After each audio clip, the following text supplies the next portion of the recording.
Good afternoon, everybody. Those here in Accra and those in the UK. Today, we are doing a promo lecture for the History of Pan-Africanism course 101. And the promo lecture is titled, What Slave Trade? And it's a reply to Skip Gates. Now let me explain what we are going to try to do. We are going to do an exercise in the rectification of terms. And what do I mean by that?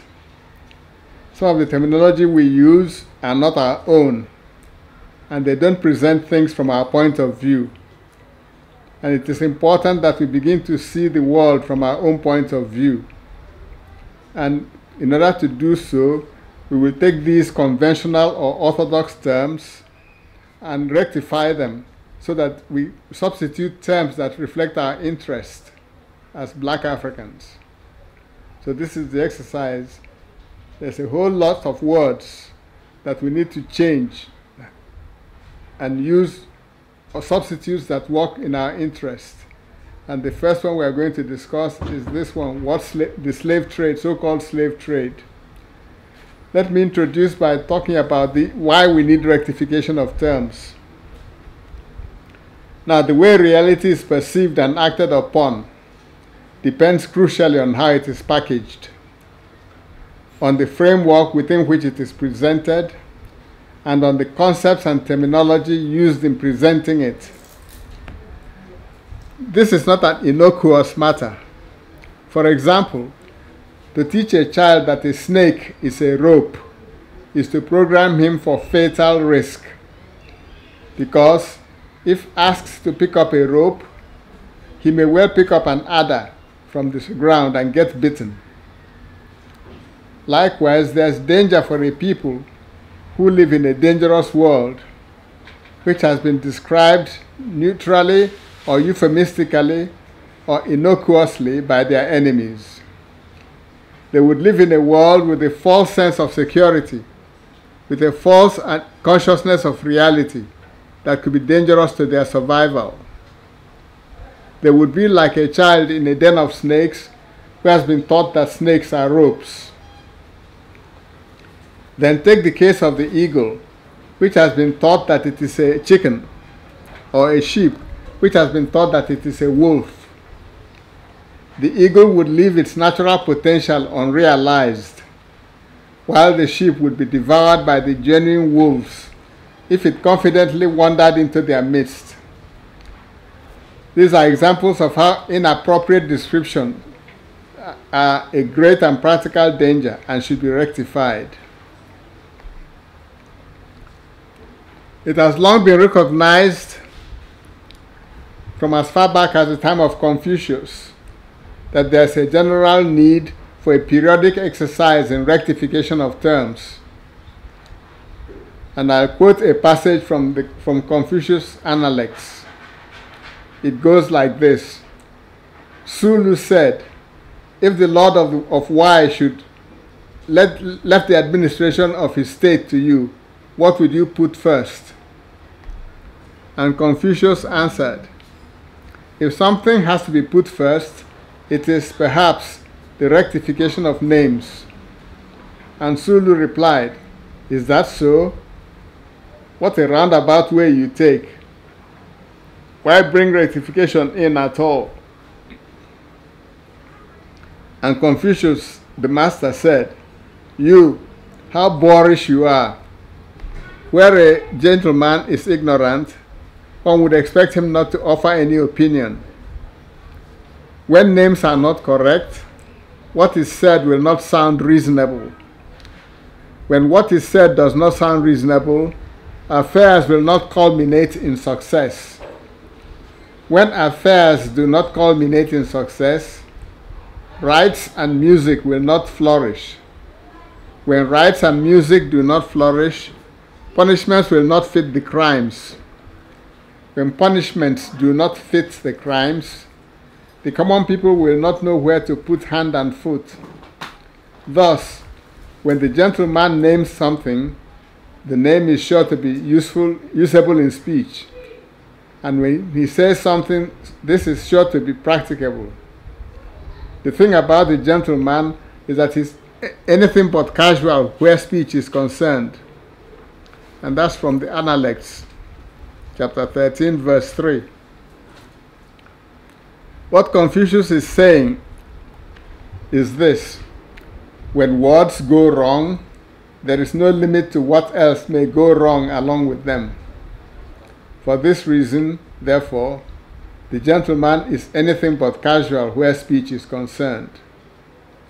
That is because words are tools for mentally grasping reality, and like all tools, they get worn out with use. When words cease to mean what they say or become too vague, they are like ill-fitting clothes or worn-out spanners. It is then necessary to mend or replace them. Furthermore, in cases where there is a conflict of viewpoint or of interest, the terminology devised by one side is not likely to reflect the viewpoint or the experience of the other side. So let's examine the Pan-African world situation.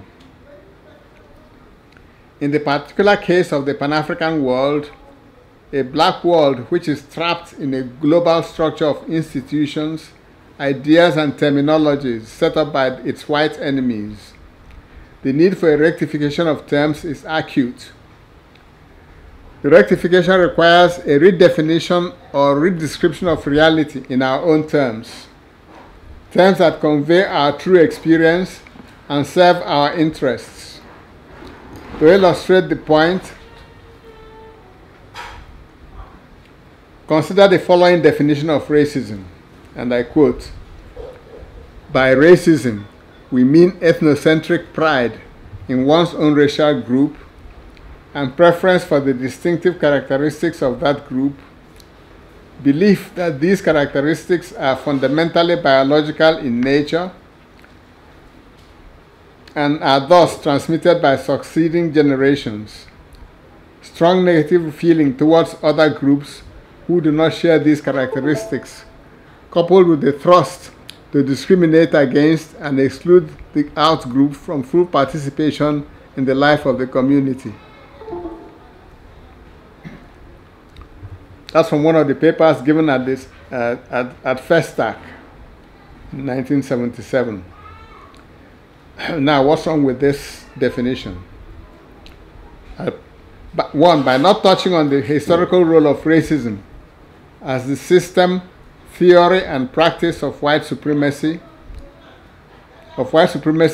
superstitions, and on its imperialist history, by ignoring its role in programs of unprovoked political, economic, and military aggression, by obscuring its malignant roots in a specific European system of chattel slavery, by overlooking the psychotic violence of those possessed by its spirit, and by reducing it to ethnocentric social discrimination. This obscurantist definition deftly equates racism with any ordinary in-group, out-group preference or ethnocentrism or xenophobia. This type of slick definition must have informed the 2001 United Nations Durban Conference Against Racism, Racial Discrimination, Xenophobia, and Related Intolerance, the WCAR, which lumped racism and xenophobia together for elimination.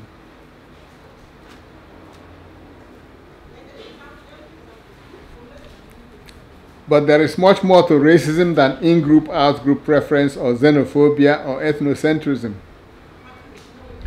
Reducing racism to these is like calling murder molestation.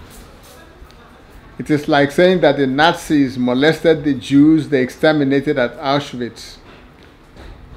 On this definition, if you note, if a mutilated black, a descendant of chattel slaves, should emerge partially roasted from a Ku Klux Klan lynching and should declare that he hates whites and would have nothing to do with any whites, and would forever stick to the company of blacks and would work for the physical separation of black and white communities, he would be denounced as being a racist. Indeed, as being no less a racist than the Ku Klux Klan attackers who barbecued him alive. Such a definition of racism is clearly obscurantist and mischievous. It seems calculated to make everyone, its inventors and benefactors, as well as their victims, equally racist. Furthermore, and I think that's above all, it fails to capture the black world experience and interest. So why do we need an Afrocentric rectification of terms, not just any good old rectification of terms? In the case of the Pan-African world, which is in profound conflict with a pan-European world that is addicted to oppressing and exploiting Africans, many of the terms employed by Europeans do not reflect the African experience of what they label. As we shall see, terms like slave trade and colonialism are not only Eurocentric. They are no more accurate in describing what happened than molestation would be in describing a case of mass murder. In fact, they are insidiously hostile to our interests. What is at stake in retaining or rectifying such orthodox terminologies is this: which version of reality shall we work from? That imposed by our enemies or our own? That which serves the interests of our enemies or our own? Shall we be blinded by what for us would be false consciousness, or act by the light of a correct consciousness? If the African experience is to be correctly presented, particularly in works of history, there's a special need to rectify orthodox Eurocentric terminology in ways that register the African experience or viewpoint. That is over and above whatever rectification of terms is made necessary by the usual wear and tear that usage inflicts on words. By the way, I must add that the same is true of Arabic descriptions and terminology. Those two enemies and the terminology they use, if we import them, we're in trouble. We are putting ourselves in trouble. Now, let me discuss some of the key terms we need to rectify. We need to be quite clear and precise on what has been going on between the Pan-African world and the Pan-European world during the last 6 centuries. Imprecision and euphemism can only add to our confusion, and confusion can only help to increase our already long line of disastrous defeats. With an eye to greater accuracy in terminology, we shall start by re-examining the 3 principal phases of the black world's insertion into the Eurocentric global system. Those conventionally called slave trade, colonialism, and neocolonialism. Do these terms describe phenomena from the Afrocentric perspective? If not, what terms should replace them? And as there is no collective term in conventional use for all 3, even though some have taken to using Holocaust or Black Holocaust or the Maafa, what term would be appropriate? And is the term racism precise enough? So I get on now finally to examine the case of the slave trade. And I ask, what slave trade? To correct the problems inflicted on us by the term slave trade, we need to take a systems and holistic view of this phenomenon if we are to adequately understand it. When the era of the so-called slave trade is examined comprehensively, what do we find? Its 3 main features were interminable wars, forced labor, and terrorism. And the targets of all 3 were the black or African race.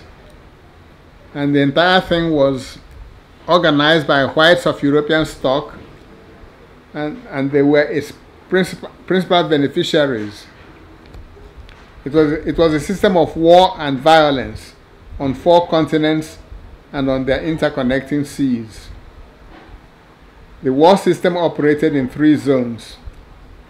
Zone 1 was Africa, the war front, the zone of daily battles, skirmishes, raids, kidnappings and ambushes, which yielded captives and war prisoners for carrying off into enslavement in the Americas. There was the diaspora zone, that's the second zone, the rear area of the Europeans, made up of the transit waters, that means the Atlantic Ocean, together with the territories of the Americas.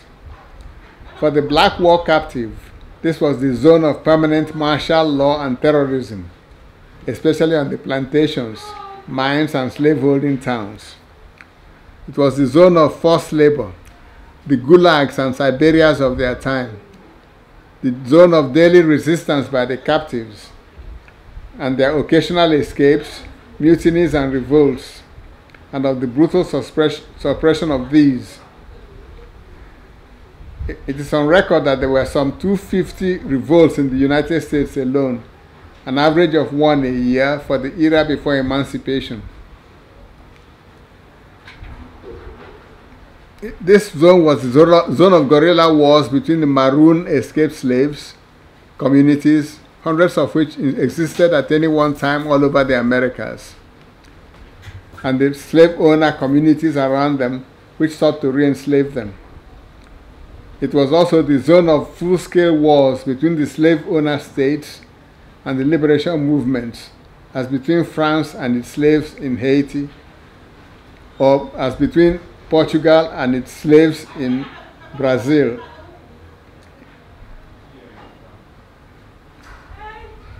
The third zone was Europe, the headquarters from where the entire far-flung system of daily warfare was masterminded, stimulated, coordinated, armed, and financed, and to which the bulk of the resulting riches was taken. It needs to be pointed out that in its search for cheap labor, Europe took war to the black race, that Europeans went to Africa as deliberate war provocateurs and craftily fomented wars,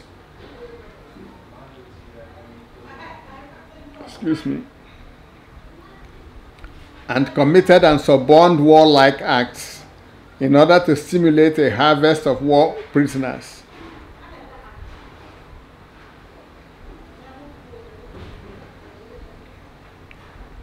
Got to excuse me, I'm just recovering from illness. I'm not as strong as I would otherwise be.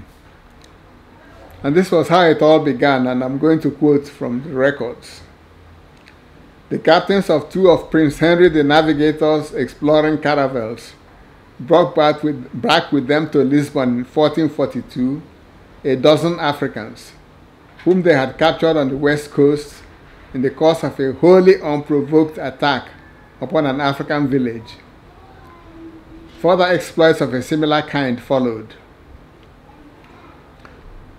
And after Columbus discovered America, and sturdy labor was needed for plantations there, the raiding of Africa for slaves became the official business of rival European states. By the early 18th century, it brought war of the most atrocious and desolate character, and on a scale until then unimagined, to Africa, and made of England the great slave trader of the world. The trade had grown so large that mere kidnapping raids conducted by white men in the immediate neighborhood of the coastline were insufficient to meet its requirements. Regions inaccessible to the European had to be tapped by the organization of civil wars. Tribe was bribed to fight tribe, community to raid community. Tribal feuds and individual hatreds were alike intensified, and wide stretches of the countryside were systematically ravaged by organized bands of raiders, armed with muskets, hunting down victims for the English trader whose blasting influence, like some malignant providence, extended over mighty regions where the face of a white man was never seen. The trade put within the reach of the individual the means of satisfying a personal grudge and of ministering to a private vengeance. I'm quoting this from E.D. Morell's book, Black Man's Burden.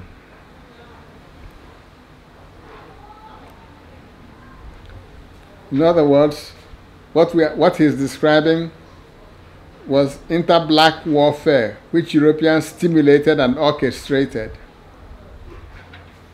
To appreciate how it was orchestrated from afar, just consider how the resource wars are being today orchestrated in Democratic Republic of the Congo by minerals multinational companies based outside Africa.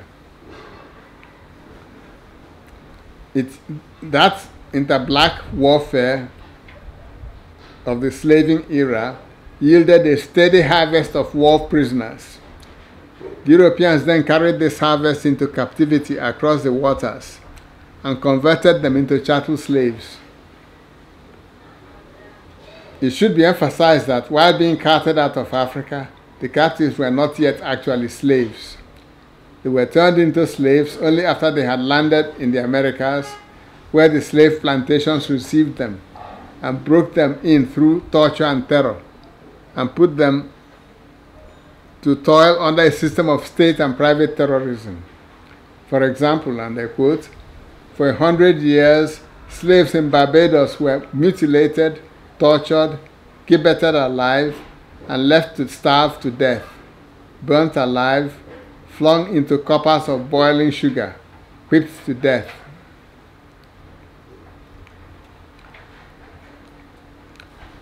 I will now give you a telling description of slave life in the colonial Haiti by C.L.R. James.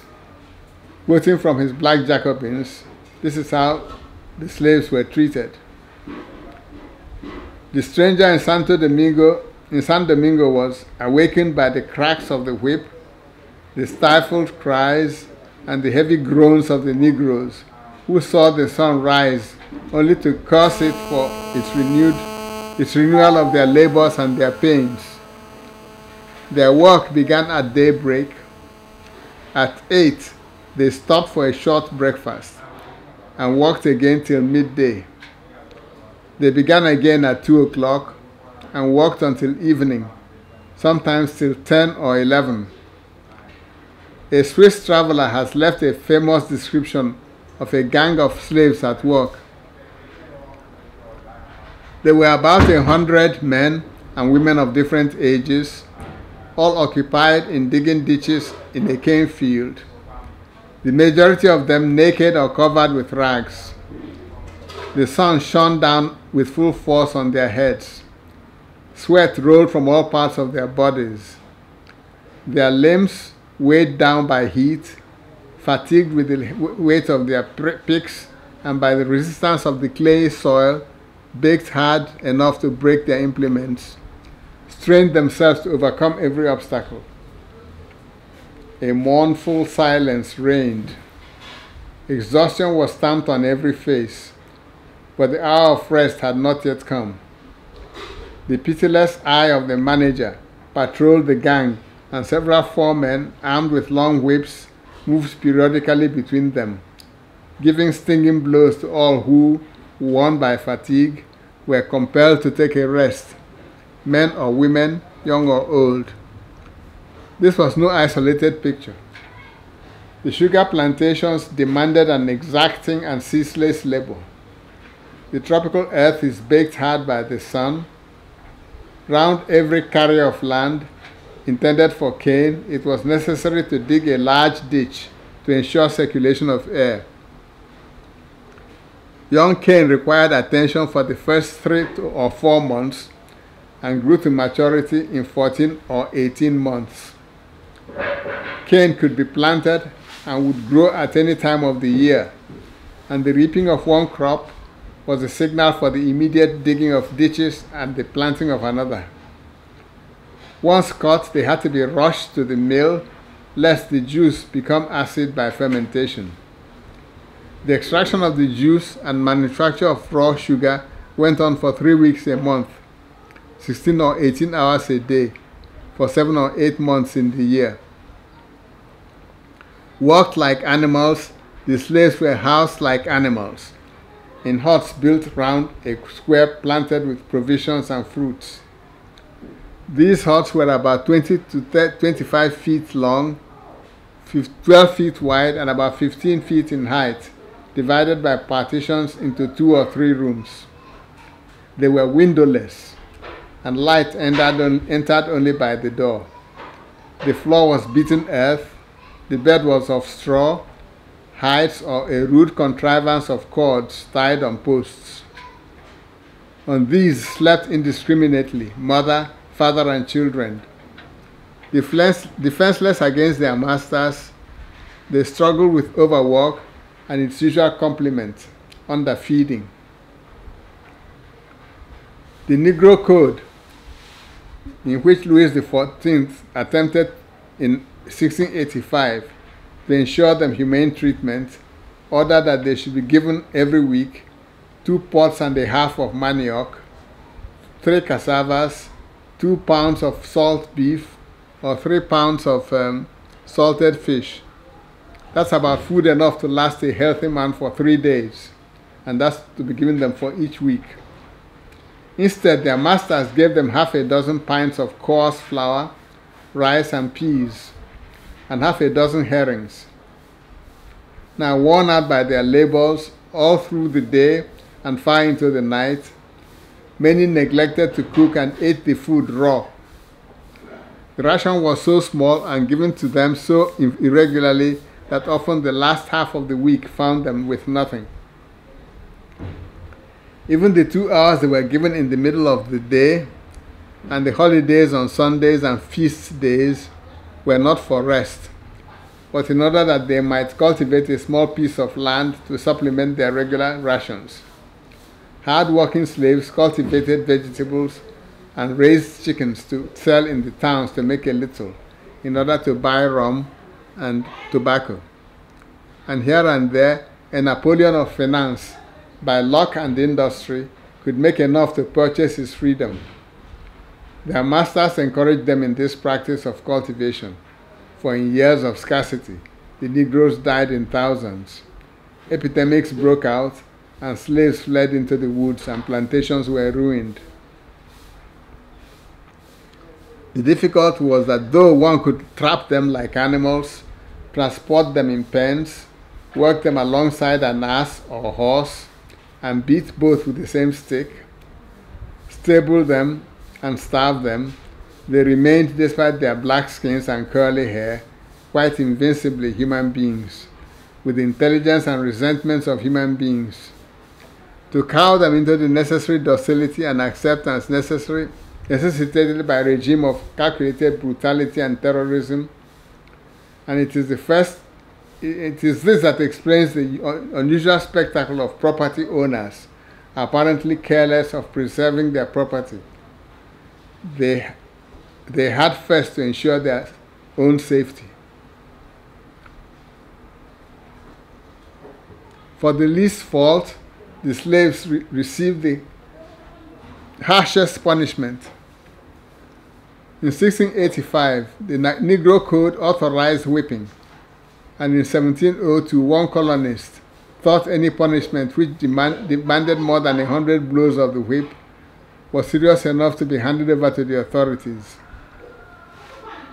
Later, the number was fixed at 39, then raised to 50.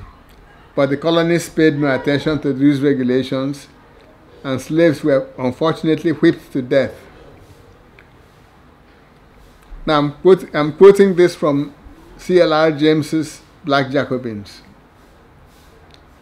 The slaves received the whip with more certainty and regularity than they received their food.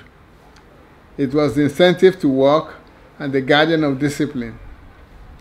But there was no ingenuity that fear or the depraved imagination could devise which was not employed to break their spirit and satisfy the lusts and resentments of their owners and guardians. Irons on hands and feet, blocks of wood that the slaves had to drag behind them wherever they went, a tin plate mask designed to prevent the slaves eating the sugar cane, the iron collar, in order to pass a piece of hot wood on the buttocks of the victim. Salt, pepper, citron, cinders, aloes, and hot ashes were poured on the bleeding wounds. Mutilations were common. Limbs, ears, and sometimes the private parts, to deprive them of the pleasures which they could indulge in without expense. Their masters poured burning wax on their arms and hands and shoulders, emptied the boiling sugar cane over their heads, burned them alive, roasted them on slow fires, filled them with gunpowder, and blew them up with a match, buried them up to the neck, and smeared their heads with sugar that the flies might devour them, fastened them near to nests of ants and wasps, made them eat their excrement, drink their urine, and lick the saliva of other slaves. Were these tortures so well authenticated, habitual, or were they merely isolated incidents, the extravagance of a few half-crazed colonists? Impossible as it is to substantiate hundreds of cases, yet all the evidence shows that these bestial practices were normal features of slave life. The torture of the whip, for instance, had 1,000 refinements, but there were regular varieties that had special names. So common were they. When the hands and arms were tied to the 4 posts on the ground, the slave was said to undergo the 4 posts. If the slave was tied to a ladder, it was the torture of the ladder. If he was suspended by 4 limbs, it was the hammock, and many others. The pregnant woman was not spared her 4 posts. A hole was dug in the earth to accommodate the unborn child.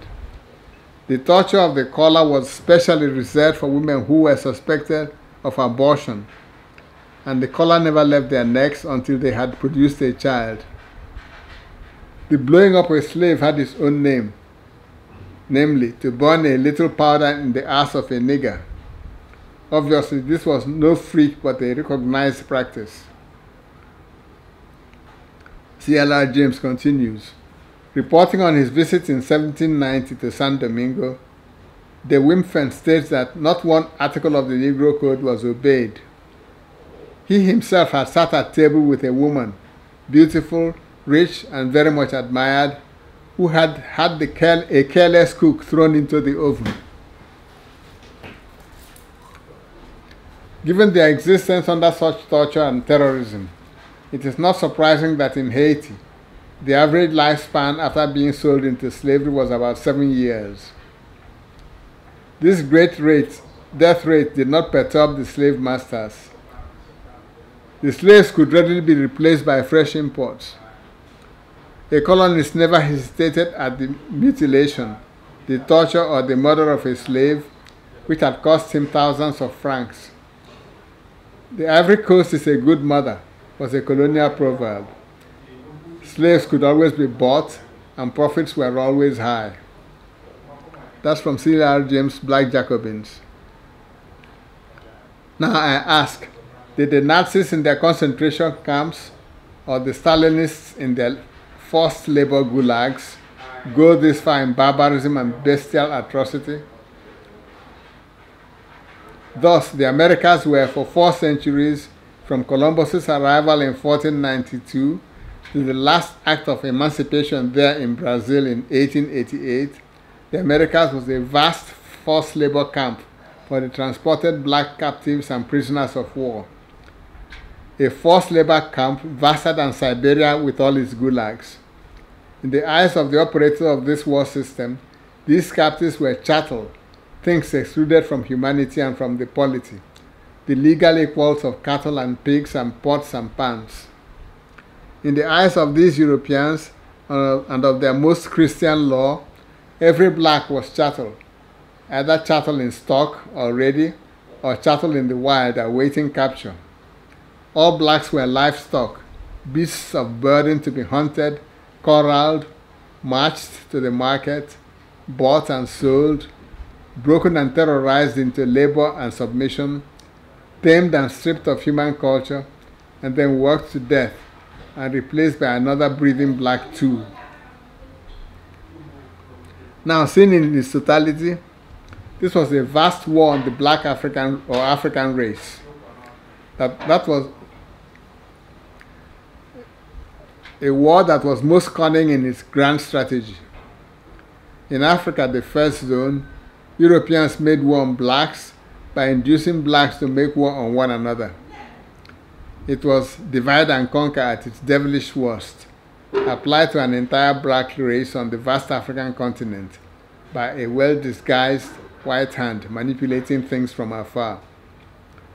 For the kidnapped victims and the war prisoners who were carried off into captivity in the diaspora, there was a second zone, a zone of total war, military, cultural, economic war, psychological and ideological war. A total war waged against them by whites, clearly and visibly by whites, and designed to break each of them into an obedient workhorse for the rest of life. When seen as a whole, this was the most devious and satanic of war systems ever contrived. Europe was the headquarters, Africa was the war front, the Americas were the prisoners of war camp, chattel slavery was the kind of forced labor to which the prisoners of war were subjected in that camp. The produce and profits which went to Europe were the peculiar booty from this most peculiar of wars. As for the blacks caught up in it, all were victims of different kinds and degrees. The war captives shipped abroad, the war dead and the war survivors left in Africa, all those who resisted the pressure to collaborate, and even those among the black procurers far from the coast who never made contact with the whites, but unwittingly served the interests of the European war fomenters. All were caught in the toils of a devilish system, whose totality they were in no position to see or guess. All were driven by overpowering forces, beamed and controlled from outside their societies. Forces that crushed all resistance, even those put up by African kings and queens, such as Afonso of the Bakongo and Nzinga of Angola. They were all, one and all, victims of a satanic European bourgeoisie, which devised the entire thing and kept it going for 4 centuries for its own profit. Within that war-making system, the chattel slave was simply an intermediate producer good, highly desired, and with an indispensable economic function in the overall satanic scheme. Similarly, slave trading was only a middle segment economic activity. In contrast, race war and captivity with forced labor were the heart and soul of it all. Now, contrary to the conventional portrayal, this was not a system of slavery and slave trading as accompanied by violence. It was rather a system of grand violence to produce black chattel slaves who would produce other commodities for the profit of Europeans. It was a great war-making system for profit. It operated on far-flung theaters. It killed or carried off into captivity well over 100 million blacks, and though the yield from the farms, factories, forests, and mines of the system were enormous, and though the profits from these were the ultimate interest of the masterminds, its principal products were actually death and wholesale destruction. It cannot, therefore, be correctly described by the anodyne and term like the slave trade.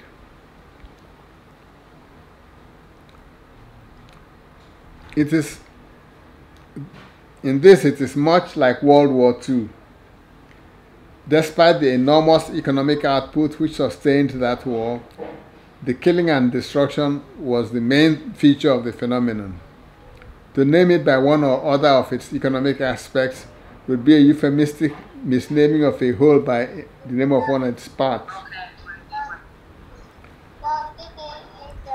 It would be as if a blind man who got hold of only the elephant's ear were to call the elephant by the name ear.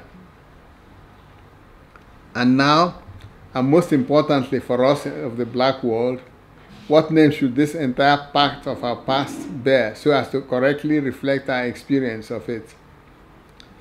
It can only be named the Black Chattelization Race War, or the Anti-Black Race War, for that is the dominant character of the entire phenomenon when seen from the standpoint of the blacks who were its victims. Consider a black African who was captured in any of its battles or skirmishes, and then was carried across the ocean into captivity to toil for the rest of his life. Or from the perspective of the kidnapped African who, as Lerone Bennett put it, quote, stepped out of his hut for a breath of fresh air and ended up 10 months later in Georgia with bruises on his back and a brand on his chest. The actual buying and selling would be just a tiny part of the African war captive's total experience. His life as a chattel slave would be a much bigger part indeed. But if he considered the overall quality of his experiences, he would see it as one of war, first at the battlefront in Africa, and then at the prisoner of war camp in America, where he was forced by terrorism to toil for the rest of his days. If he could further see the entire system and see the prime movers who contrived to have blacks kidnap other blacks and to bring blacks to fight blacks on the battlefield where he was captured, he would accept that, superficial appearances notwithstanding, it was indeed a race war to chattelize blacks, an imported hurricane of war that ravaged Africa. From the foregoing, we can see that the Eurocentric term, the slave trade, when applied to the transatlantic system of black chattel slavery, hides and distorts the African experience of that phenomenon. From the African viewpoint, it was a system which instigated wars in Africa, harvested the prisoners of those wars, sold them on the African coast, transshipped and resold them on the American coast, and then worked them to death as chattel slaves on the plantations and mines of the Americas. Slave trading, the actual buying and selling of slaves, was a minuscule part of an African experience which was dominated by warfare, insecurity, captivity, forced labor, torture, harrowing brutality, terrorism, and other abominations. However, slave trading was the dominant experience of the Europeans who organized and financed the system, or who sailed between the ports of Europe, Africa, and America, carrying the human and non-human cargoes. Whereas the slave trade is an appropriate name for the European experience, it is not appropriate at all for the African experience. Nor is it even appropriate for the American planters' experience, which consisted mostly of managing plantations, putting the chattel slaves to toil, selling produce, watching out for runaway slaves, and putting down slave rebellions. The buying and selling of chattel slaves was neither his main preoccupation nor the dominant part of his experience. I'm talking of the American planter who used the labor of the slaves. Of course, slave trade is the European world's euphemism for its 4 centuries of premeditated, unprovoked, relentless, cunningly orchestrated, and devilish war on the black race. It focuses on the phenomenon from the chief interest of its European instigators. It allows them the irresponsible illusion that it was just trade, that Europe came like a shopper to Africa and placed its orders for slaves and paid and was simply handed some black slaves that the black shop owner already had on the shelves. That illusion has no foundation in the facts and must be done away with. And it is our duty to our race to evoke the actual picture by adopting an accurate name. Those who would put the moral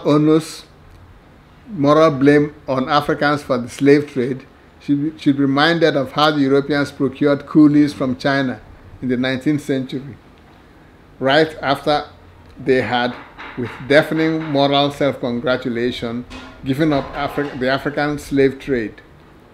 And they should also take a look at how human trafficking is being organized today from various parts of the world to Europe and the USA. Who organizes the demand? Who recruits the local gangsters to organize the supply? Who organizes the transportation to Europe and the USA? The European bourgeois leopard has not changed its spots. If you want to truly see how he did it before in Africa, look at how he does it now elsewhere, and at how he did it in China in the 19th century. These same European criminals attempted to inflict on China what they would have called the coolie trade had the Chinese resistance not stopped them. That's what we shall look at in the second half of this presentation. Take a brief look at this coolie business as described from the point of view of the Chinese. Now we'll take a break and resume, and we'll handle the second part of the presentation. Thank you for listening. So any questions from those who are online? Yeah, this is Kevin. Can you hear me? Yes, we can hear you. Yeah, so so thank you for the first section. First of all, Chinweizu, for the introduction and overview. I know that, or at least I think that the overall theme is that we looked at various first-hand accounts or writings from, say, like C.L.R. James about the real nature of just what this system did to us and what the impact it had on us. I was reading a book, I don't know if you're familiar with it, by Dr. Gerald Horne, and he talks about the shift in the European approach to the system that happened with an event that happened in 1688 called the Glorious Revolution. And I'm not sure if you are aware of this Glorious Revolution. I want to get your input on it, and how it shifted the system from the monarchy in Europe to now to the local, like, common person, the merchants. So now, in essence, it opened a free type trade system against Africans, where now the merchant class are now in the mix. And he posed it as the essential starting point of, say, capitalism, as it may be used as a term to describe the system. I wanted to know your thoughts on that time period and that shift, and how it impacted the war on Africans from a widespread type thing to the common European. Well, the Glorious Revolution was a revolution in England. They threw out one king and brought in another king. It was part of the evolution of their democracy. They changed from this system when the state was always involved, remember, whether it was a king or whether it was whichever king it was.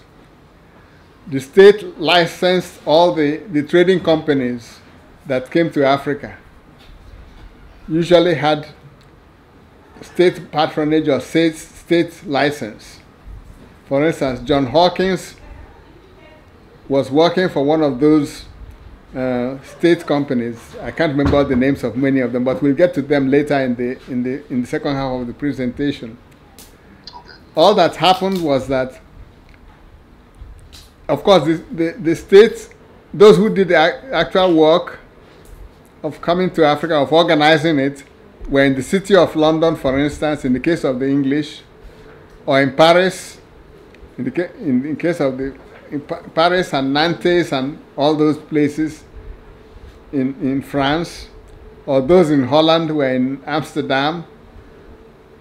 And the whole point is that the shift from the pre-1688 monarchical system to post-1688 is really not significant to our understanding of what went on.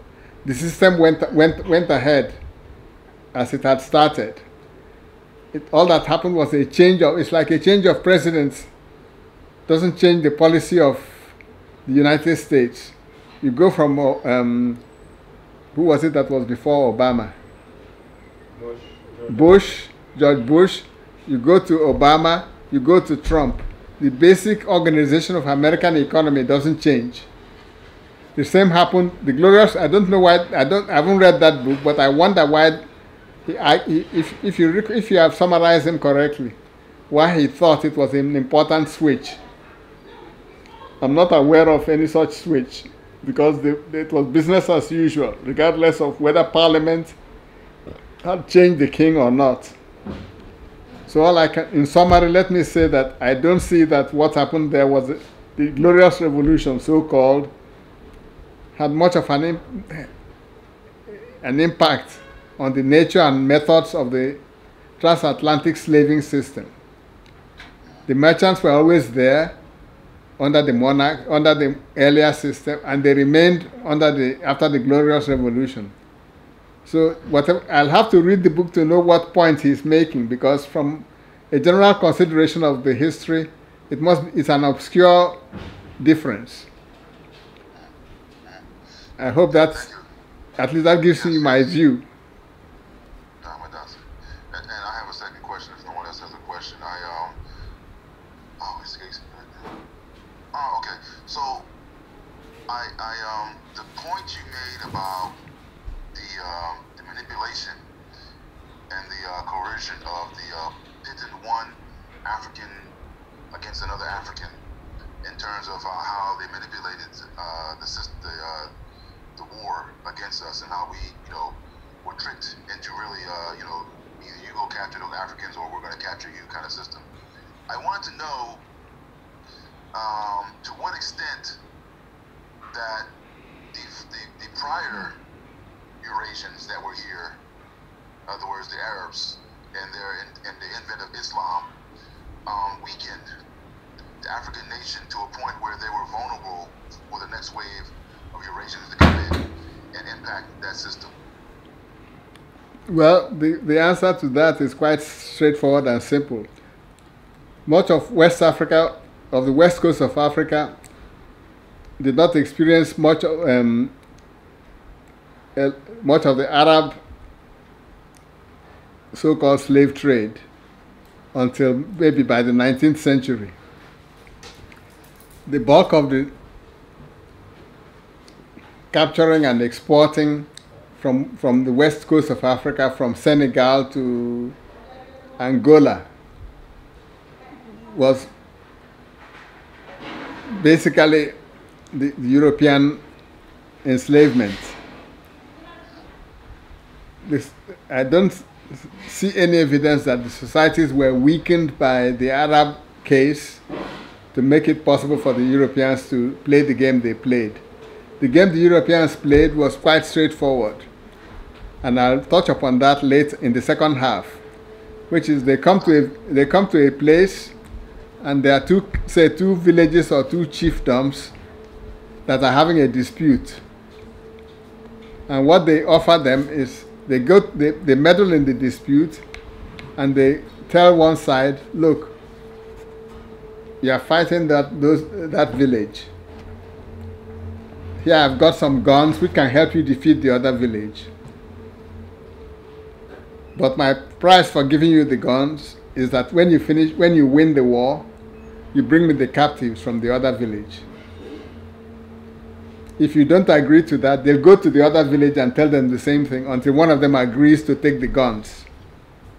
So this was a game that was played on the west coast or wherever they went, without reference to whatever had happened before. People who are fighting their neighbors, you have for whatever reason, whether it's over land or over trade or whatever, are looking for superiority of weapons. And this was what the Europeans had. They had the technically superior weapons in terms of guns and gunpowder.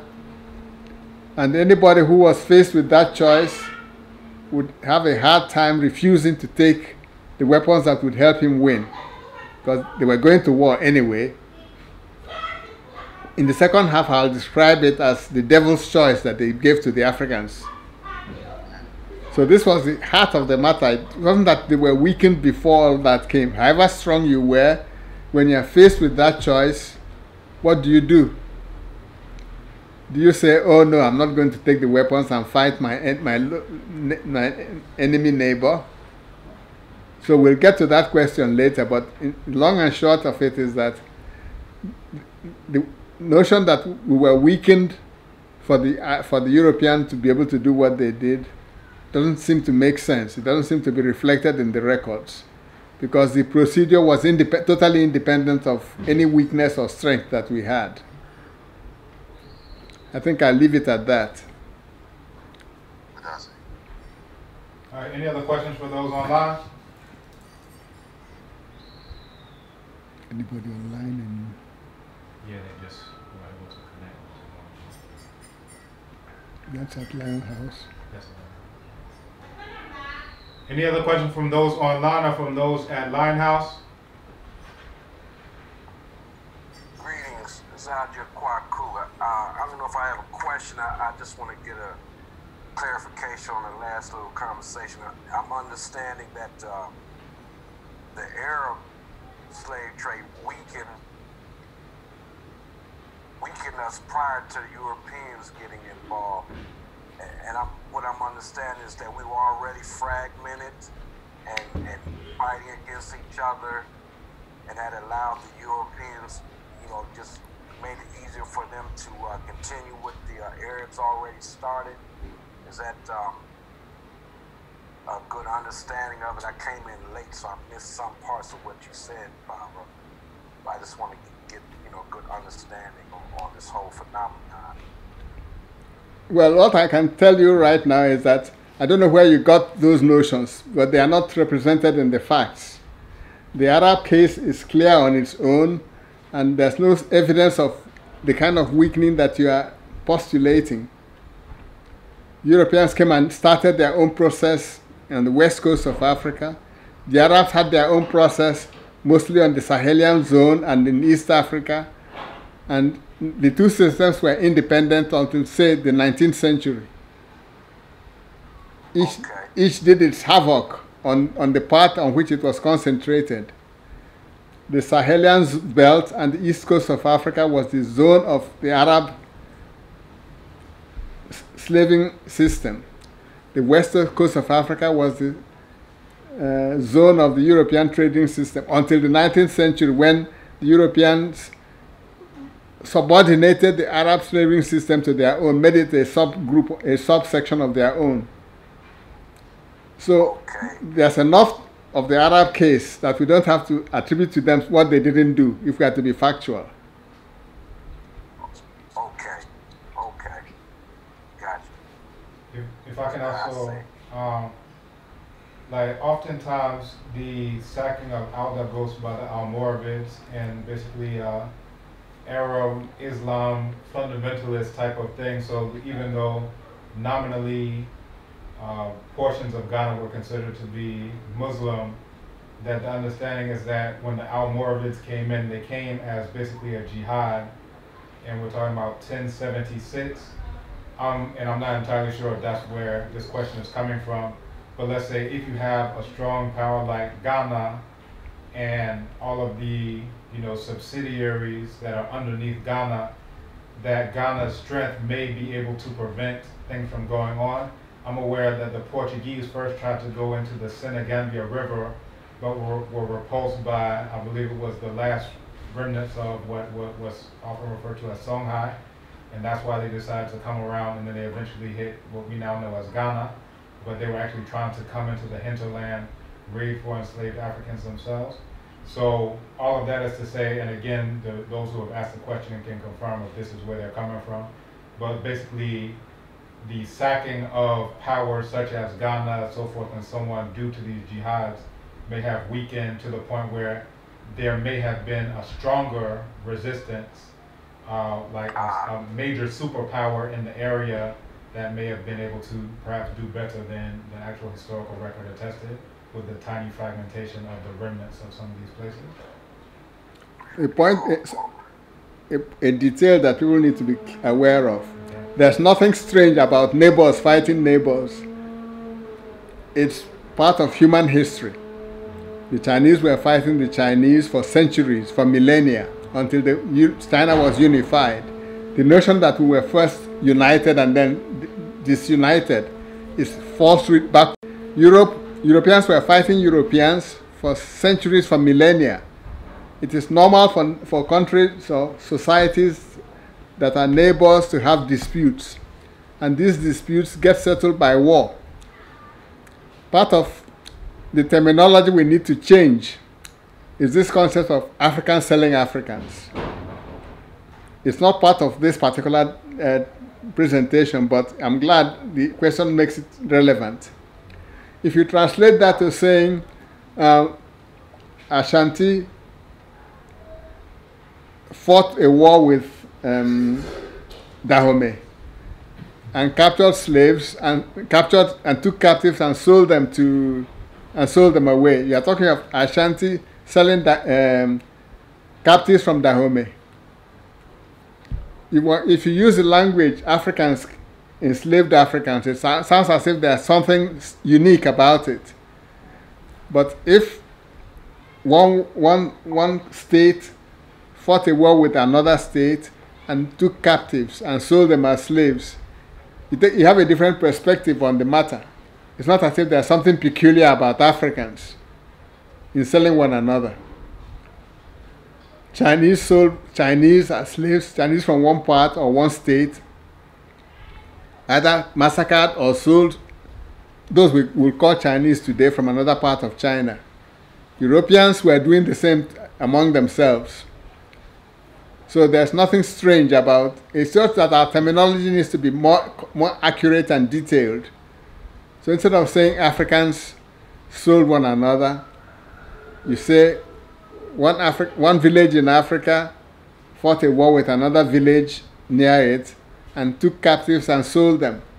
Then that whole nonsense of thinking that, oh, there's something peculiar that happened in Africa evaporates once we correct our language, rectify the terms.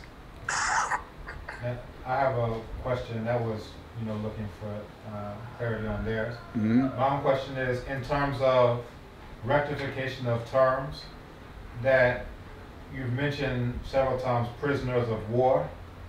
Now, I would like for you to go into what is the difference between prisoners of war in slavery, or specifically chattel enslavement, especially when you have people who attempt to, I guess, project into the past that, okay, if Kemet and Kush are at war and one takes prisoners of war, then that's slavery, therefore slavery existed then. And basically making an equivalence between what the Arabs and other Eurasians did with, what was going on here. Is there any difference between a chattelization race war and the chattelization race war? Is there some difference in prisoners of war and what the modern version is? If I get you correctly, you're trying to find out the difference between other forms of slavery and chattel slavery. Mm-hmm. Now, other slavery, there's always been slavery in the world. People have enslaved others within the same race, within the same ethnic group, the same tribe, all over the world. That has always happened. Enslavement is one of the consequences of losing a war. Now, the way slave systems were constructed in different parts of the world varied. In some slave systems, they were treated differently from chattel. In the sense, the main difference is that chattel are regarded as non-human. As I pointed out, they are treated like they are cattle or they are goats and they are pigs. By definition, they are not human beings, and they are not part of the political group in which they live. Whereas in other systems of slavery, the enslaved were either affiliated into the society through the families to which they were given or sold, and became members of the family and were treated as if they were members of the family. That is one other extreme of enslavement. They may not have political rights in that village, but they were not treated as non-human. Chattel slavery starts with the definition that they are non-human. And I think that's the fundamental difference. They are things. You don't recognize them as human beings, so you treat them as if they were lifeless, like pieces of stone or sticks or cattle and pigs and goats and chicken. That is the fundamental difference. But in varieties of slavery, slaves do not usually have political rights in the society in which they are enslaved. You got to understand one thing about losing a war. When you lose a war, you are legally dead. Your enslaver is basically sparing your life because it's at liberty to kill you. But he's sparing your life because he wants to put you to work. Once you've lost a war and you've lost your political rights, you don't have political rights in his society. You are just being taken in. And you have whatever consideration he's willing to give to you. So this fundamental issue of whether you have political rights or not, or whether you are treated as human beings or not, stem from the notion that you are dead but for the mercy of your captor, who refused to slaughter you on the battlefield. You forfeited your life, you forfeited your liberty, you are alive only because he chose to spare you, to use you for labor. So that is the basic problem with losing a battle, losing a war, and getting enslaved. You could have been killed or sacrificed, but you were spared because he had other uses for you. Between how he treats you after he captures you is a different matter. It varies from society to society in historical experience. Whether he treated you as a member of his family and gave you considerations and allowed you to marry into the family or not, or whether they treated you as not just an outsider, but as a piece of thing. And that is where the distinction between chattel slavery and the others comes up. I don't know if that answers your question. Yeah. So, in short, it would be incorrect to just say, well, slavery, it's all just one thing. It's never been just one thing. There's been varieties of enslavement. Okay. That does answer my question. Okay. Any other questions, either at the Lion House or online, before we continue with the next section? Just thank you, Bible, for taking the time to explain and clear a few things up. That's why I take your classes. I'll continue to listen. Okay. You just said thank you, and he'll continue to listen. Thanks for taking the time. Okay, who is this? That's he's a member at Okay, all right.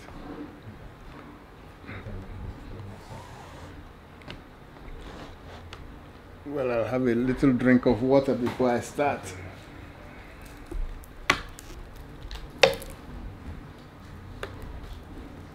Can everyone hear Chinweizu well? He's in and out. Hopefully, muting and taking the camera off will help with the audio. It's okay, though. You said we should take the camera off so you can hear the audio more clearly? Well, I took my audio off. You took your camera off?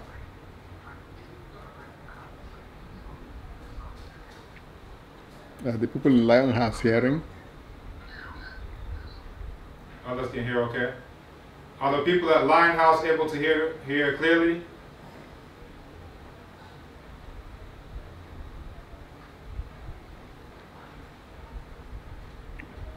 There's nobody at Lion House. No, they're there. It's on mute. It's logged in as somebody they come on. But they're not saying a damn thing. Yeah, they're on mute. Meaning they are not hearing you? Can you unmute? Lion House is logged in as Obadele Kama. I'm logged in as Chinweizu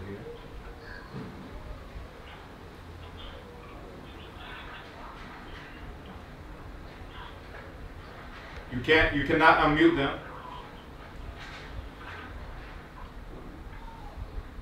Well, what we'll do is let's try that suggestion just in terms of turning off the camera to see if that does anything for the audio. So if you all can let me know, Chinweizu, if you can start speaking and let me know if the audio is coming more clearly. All right. we stopped at the point where I said, not as soon as the Europeans gave up their slave capturing and transportation system in the early 19th century, when they abolished the so-called slave trade. They went right ahead to congratulate themselves. Oh, we are such great people, such moral people, that we've ended this slave trading system. Now, if that's all you know, you think that's how the matter ended. But right as soon as they did that, they went over to India and China to capture coolies to replace the slaves they had freed in the Americas. And why it is important that we examine what they would have ended up calling the coolie trade, is because it shows us that what they said they had stopped in Africa, they just went and resumed and carried on in China and India. So we'll examine the Chinese case so that if we think there was anything peculiar about the African case, we can compare it to the Chinese case and see for ourselves. Can you all hear more clearly now? It sounds about the same. Yeah, it's about the same. You know, you can put the video back on. It would sound about the same. Okay, It might be on mine. It might be on your end. All right, so we're going to reactivate the video so we can be a little bit more interactive with this. So where's the Lion House people? Say again? This is Kweku, and where's the Lion House people? Yeah. Anybody there? Yes, I spoke to my wife on the phone and she said that people were there. I can get the number from her, I'll call her back. Okay. But they are logged in and they are able to hear. All right. So let's consider the coolie trade.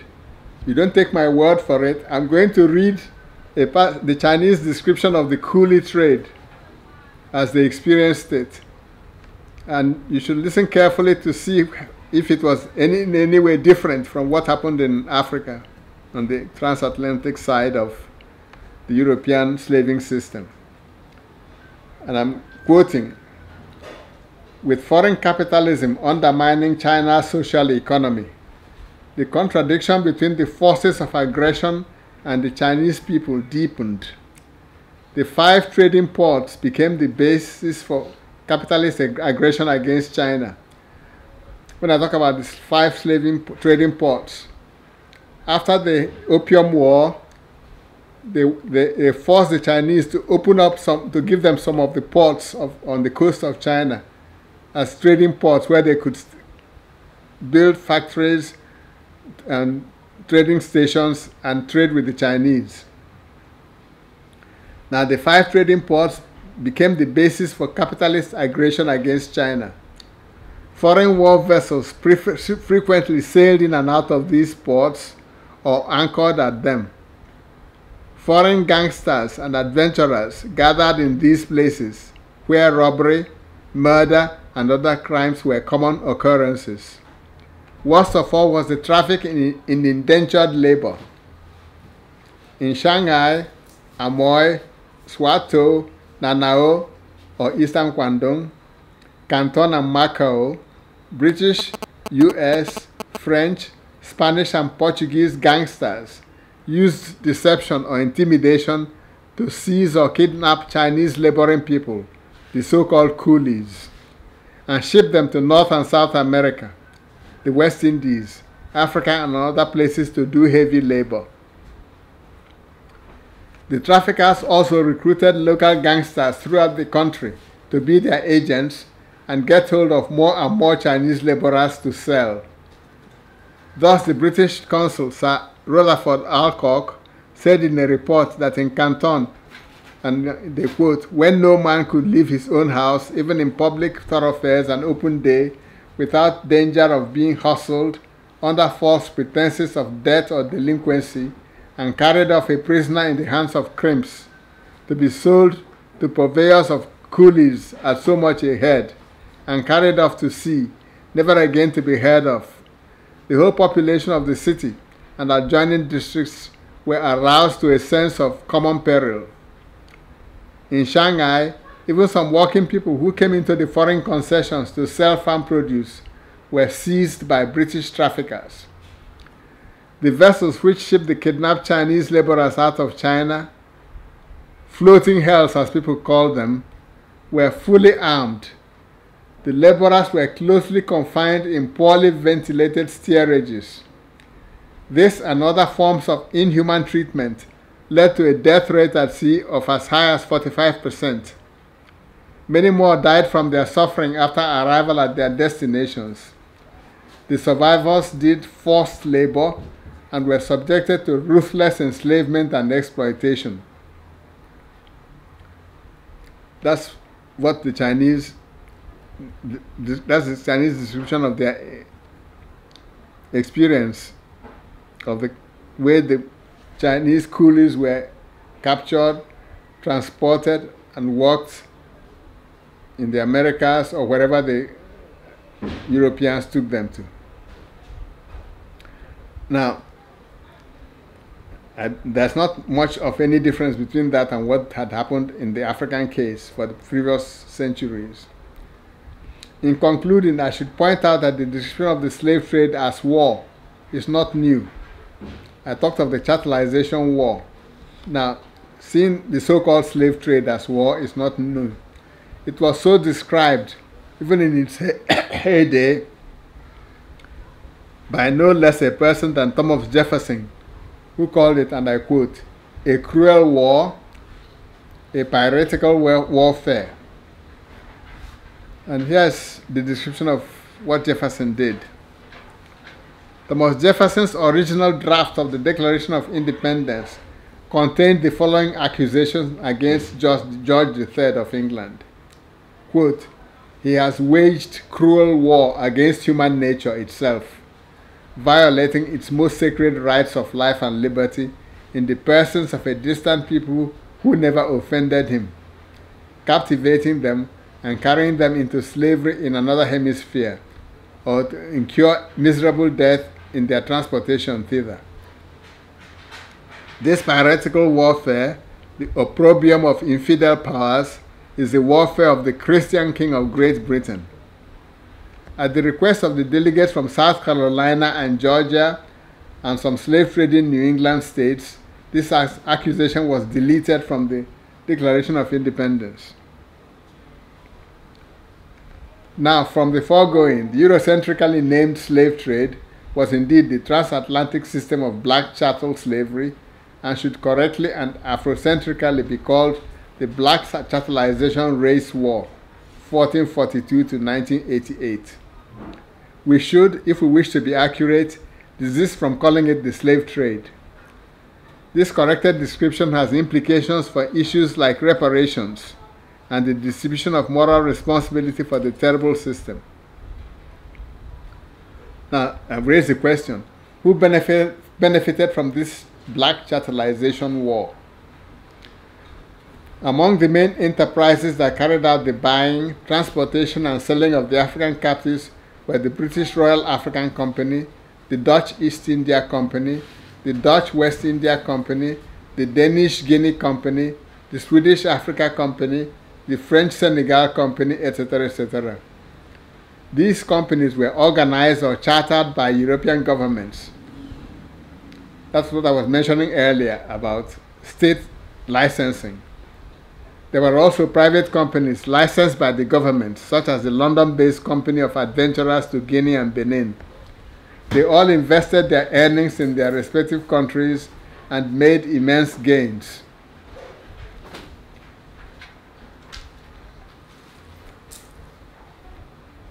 Not one of them had any African shareholder. For centuries, the profits made from the triangular trade in slaves and their produce, namely sugar, cotton, tobacco, rum, rice, gold, silver, etc., provided substantial quantities of venture capital for the Industrial Revolution and the development of the Western European economy. For example, C.L.R. James points out, Nearly all the industries which developed in France during the 18th century had their origin in goods or commodities destined either for the coast of Guinea or for America. The capital from the slave trade fertilized them. Though the bourgeoisie traded in other things than slaves, upon the success or failure of the traffic, everything else depended. Long before 1789, the French bourgeoisie was the most powerful economic force in France, and the slave trade and the colonies were the basis of its wealth and power. We need to note that the slave trade and slavery were the economic basis of the French Revolution. Sad irony of human history, comments the French historian Juarez. The fortunes created at Bordeaux, at Nantes, by the slave trade gave to the bourgeoisie the pride which needed liberty and contributed to human emancipation. Well, if you have any questions, feel free. I don't know if you're familiar with Chinweizu's work in general. Can you all hear? We're back. Yes. Yeah, We hear now. We hear you now. okay, let them shut up. So I can May I continue? Yes, please. Western Europe was immeasurably enriched by the produce from 4 centuries of forced labor in the Americas by millions of Africans. This wealth from Africa, unpaid labor, was the engine that powered the industrialization of Western Europe. What did Africa get out of these 4 centuries of the Black Chattelization War? It is a calamity for a people if their land is made a battlefield even for a week. Africa was turned into a battlefield for 4 whole centuries. Africa was impoverished, socially devastated, and culturally ruined in those 4 centuries. Now, let's discuss what the Black Chattelization War did to Africa. I'm going to read an excerpt from my account of the matter in The West and the Rest of Us. As missionaries of Christ, as pirates and buyers of gold and slaves, the Portuguese brought ruin wherever they came. Starting from the coast, the wave of slaving raids advanced inland, spreading insecurity, disrupting and ruining settlements, seizing and channeling to the coast long lines of able-bodied Africans for export overseas. The procurement of the millions sold on the coast over 2.5 centuries of intense slaving cost the continent many millions more, compounding the human loss. But this human hemorrhage, though great, was by itself perhaps not the greatest price Africa paid. In the countryside of the spreading slaving belt, slaving wars and expeditions disrupted settled life for over 2 centuries. They forced a ceaseless and damaging migration of peoples, settling here today, harried tomorrow, moving on the next day in a vain search for safety and security that were nowhere to be found. The spread of ruin that accompanied this chronic disorder as settlements were burned and abandoned to rain and termites plunged Africa into the terrible backwardness that bedevils her even today. Without people to tend them, farms and settlements were reclaimed by tropical forests and deserts. With neither peace nor prosperity, there was little energy left over for creative enterprises. Agricultural production dropped. The economic arrangements that had supported towns and cities, that had fed them with the products of the countryside, broke down and vanished. Famines came and stayed. With that, the towns thinned out and declined. Everywhere, the level of culture declined in a maelstrom of social disorders. Everywhere, traditional humane values, the security of life and person, the established relations of decent community were endangered and undermined. Under the excuses of necessity, moral decay spread. As slaving touched community after community with its pressures, there was a debasement of legality. Customs lost their hold on men, and arbitrary laws and practices were instituted for the advantage of slaving elites. Sale into slavery became punishment for more and more offenses, down to the trivial. Hallowed institutions, religious as well as secular, were subverted. With spreading insecurity for individuals as well as communities, peace and tranquility vanished, and learning declined as men's minds concentrated on elementary security. As learning declined, ignorance and fear became entrenched. For the coming centuries, farm and handicraft techniques stagnated at best, and more often declined from the levels of the 15th and 16th centuries. The great courts declined as kingdoms and imperial states crumbled. And with the courts vanished the centers of higher learning.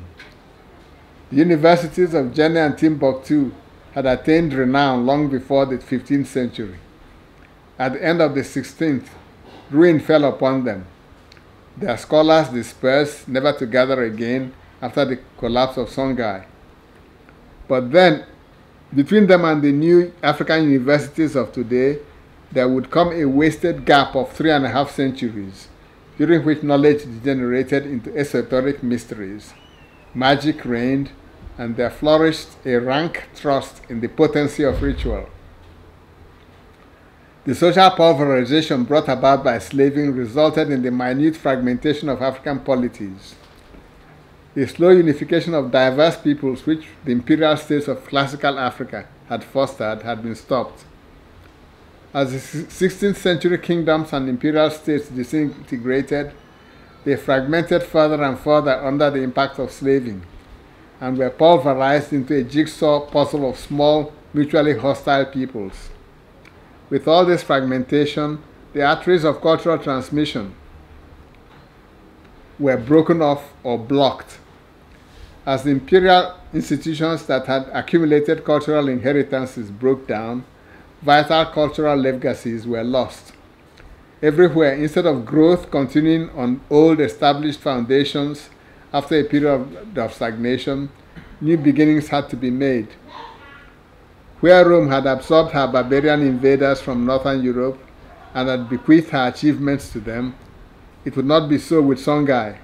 When Songhai disintegrated, her parts were sucked, like jetsam and flotsam, into the funnel of ruin which an expansionist Europe had plugged into the coast of Africa. The fact that it was external forces, the economic opportunities of slaving for overseas export, that called African slaving states into existence, played as much a part in cutting them off from the legacies of their pre-slaving predecessors as the fact of the ruin and disintegration of those 16th century states. For instance, Benin's primary relations with its Igbo and Yoruba neighbors in the lower Niger basin. When it turned to slaving, its external relations began to be primarily determined by demands for slaves for its Atlantic port. This became not only its primary external focus, this demand for slaves decided its primary interest in its neighbors, their ability to provide slaves. Such also were the orientations of all the slaving states that rose after the 16th century. Whether they were coastal trading states taking advantage of the new trade, or new groupings by menaced peoples of the hinterland for protection and profit from slaving, the states born in such circumstances had neither the peace nor the opportunity to inherit much of constructive value from their pre-slaving predecessors or neighbors. Had it not been a time of danger and confusion, had it not been a time when the dominant economic opportunities led to the coast and to the service of Europe, they would have, as before, concentrated on building on what their predecessors had done and turned their major energies to serving the African interests, without finding it essential to depopulate and ruin their neighbors. But that was not to be.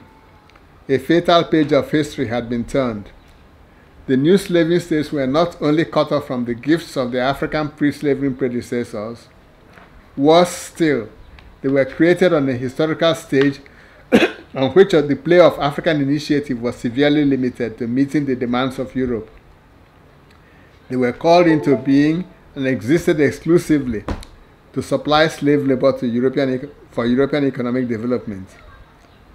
In this matter of the extent and quality of their initiative, a Benin or Borno or Songhai or Mali or Mwana Mutapa or Ethiopia or Ghana, which had each come into being for internal African reasons, not because they were conjured up to serve a Europe that was battering down Africa's doors, demanding slaves. With the rise of its slaving states, Africa lost its historical initiative, its economic autonomy, and became a satellite of the West long before outright conquest and colonization would strip all disguises from that satellization.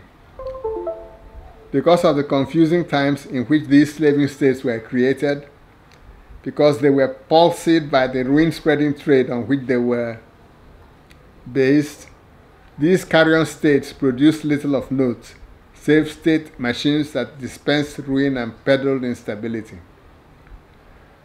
While the carrion states grew rank with savagery, the remnants of the older states whose eminence predated the slave trade lived on, plagued with stagnation at best and with decay more often than not.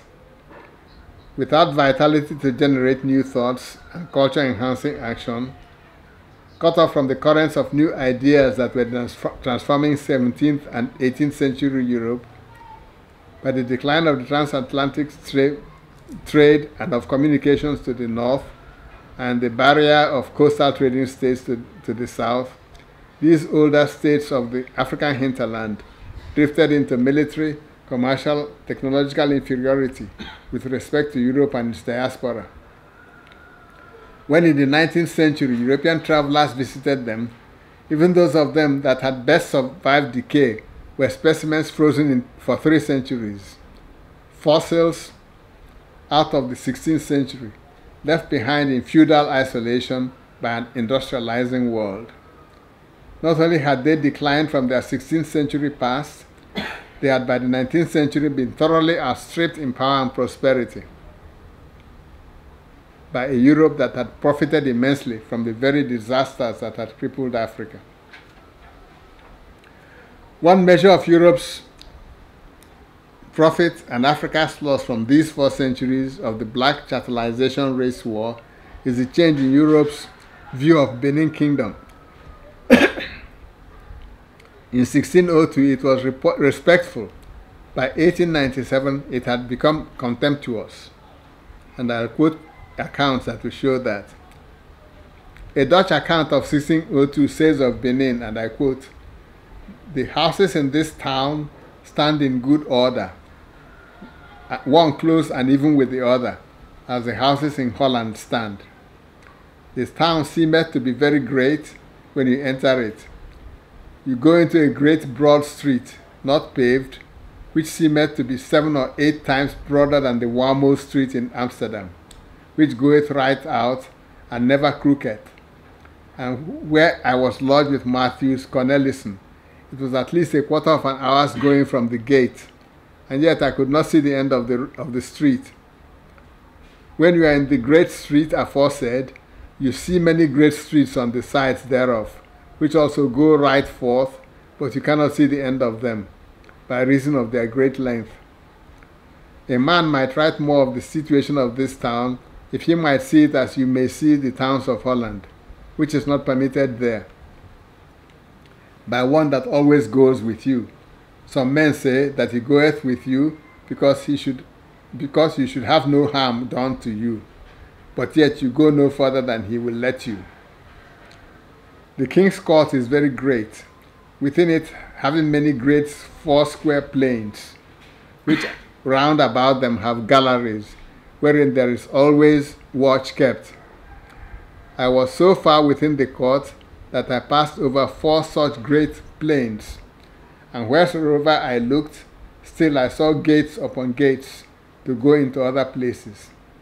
And in that sort I went as far as any Netherlander was, which was to the stable where his best horses stood." Now this is a description of Benin City from 1602 by a Dutchman. Now, this early 17th century Dutch view of Benin, with its respectful curiosity about the city, contrasts with the British attitude at the end of the 19th century in 1897, when, after 3 centuries of brutal and destructive slaving and civil wars, after 3 centuries of European growth in power, the decayed power of Benin was finally shattered by a British expedition in 1897. The people of Benin were regarded by the British as bloodthirsty savages, unworthy of any respect from whites. Another measure of the multiplication of European power is in the decisive area of military technology. In the 15th century, Europe's best ships, including warships, were wooden sailboats. The caravel, which was developed for Portuguese voyage down the coast of West Africa, was a wooden boat, the most advanced type in its time in Europe. Columbus used caravels on his voyages to America, and the Portuguese brigands who raided and kidnapped Africans at the start of the transatlantic so-called slave trade in the 1440s most probably did so from caravels. But in 1862, during the American Civil War, a famous battle between 2 ironclad steam-powered frigates, the Merrimac and the Monitor, made it clear that the era of wooden navies was over. Wooden ships had become obsolete as a result of the technological advances which had been financed from the cumulative capital generated by Europeans from their black chattelization race war. In a similar way, European guns had improved vastly, from the matchlock devices of the 15th century, such as the pistols, carbines, and harquebuses, to the late 19th century rifle, the Lee Enfield, the Snyder, etc., and machine guns, such as the Maxim gun, which could fire 250 bullets per minute, and cannons that could bombard targets more than 40 miles away. Thus, whereas Europe gained immeasurably from its unprovoked black chattelization war on Africa, Africa was ruined. Black Africa was deliberately destroyed to make white Europe rich and powerful. Now, with that background, historical background, I want to go on to the issue of reparations and that of so-called African collaborators. In 2010, in the New York Times, in an op-ed piece, Skip Gates, which was titled "Ending the Slavery Blame Game," Professor Henry Skip Gates argued, while we are all familiar with the role played by the United States and the European colonial powers like Britain, France, Holland, Portugal, and Spain, there is very little discussion of the role Africans themselves played, and that role, it turns out, was a considerable one, especially for the slave-trading kingdoms of Western and Central Africa. These included the Akan of the Kingdom of Asante in what is now Ghana, the Fon of Dahomey, now Benin, the Mbundu of Ndogo in modern Angola, and the Congo of today's Congo, among several others. The sad truth is that without complex business partnerships between African elites and European traders and commercial agents, the slave trade to the New World would have been impossible, at least on the scale it occurred. Advocates of reparations for the descendants of those slaves generally ignore this untidy problem of the significant role that Africans played in the trade, choosing to believe the romanticized version that our ancestors were all kidnapped unawares by evil white men like Kunta Kinte was in Roots. The truth, however, is much more complex. Slavery was a business, highly organized and lucrative for European buyers and African sellers alike. The culpability of American plantation owners neither erases nor supplants that of the African slavers. Now that's Skip Gates' argument. Now let's look into it. How valid is this argument? When it is seen that what was going on was not trade, but war, it becomes possible to correctly judge the culpability of those who collaborated with the enemy aggressors. An invader will always find collaborators, some voluntary, some coerced, among the invaded. but that does not diminish, even by one jot or tittle, the total responsibility or culpability of the invader for the invasion and its consequences. For example, take the case of Vichy France, Quisling, Norway, Denmark's government from 1940 to 1943, and others in Nazi overrun Europe, were puppet regimes and client states of Nazi Germany. The African states and enterprises that procured captives for Europeans on the coast were puppet regimes, client states, agent enterprises, or collaborationists serving European sponsors and masters of the black chattelization race war. Collaborationist outfits like the French police, the Estonian auxiliary police, the Latvian auxiliary police, the Greek security battalion assisted the Gestapo, but were not put on trial at Nuremberg. Only the Nazi leaders were, and rightly so. If you defeat the invader, you execute his collaborators, as happened to Norway's Quisling. But Africa did not win the black chattelization race war. The Europeans did, and the African collaborators became the entrenched African rulers by the 19th century. And to make plainer this matter of collaborators and their responsibility, there is probably no better example than the case of Jewish collaborators with their Nazi exterminators. According to McClellan Letter No. 7 of February 20, 1998 on Jewish war crimes, and I quote, "The Jews had their capos, that is Jewish Nazi police, their Judenrat, that's the Council of Elders administering Nazi policies, who helped in rounding up fellow Jews for the Nazis. The Jüdische Ordnungsdienst, as the Jewish police in the ghettos were called, furnished thousands of men for seizure operations. In the Warsaw Ghetto alone, the Jewish police numbered approximately 2,500. In Lodz, there were about 1,200 men strong. The Lvov ghetto had an Ordnungsdienst of 500 men, and so on." I'm quoting from Raoul Hilsberg's book, The Destruction of the European Jews, published in 1961 by Quadrangle Books in Chicago. The quotation continues, "The satanic plan of the Nazis assured that the personal fate of each Jew, whether for life or death, be exclusively left up to the decisions of the Council of Elders, that's the Judenrat. The Nazis, from time to time, decided upon a general quota for the work of the camps and for extermination, but the individual selection was left up to the Council of Elders, with the enforcement of kidnappings and arrests also placed in the hands of the Jewish police, the capos.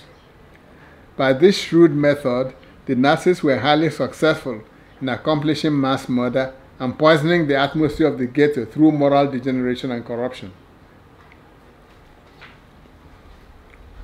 In the Warsaw Ghetto, even during the period of the first mass extermination, June to October 1943, one saw almost no German soldiers.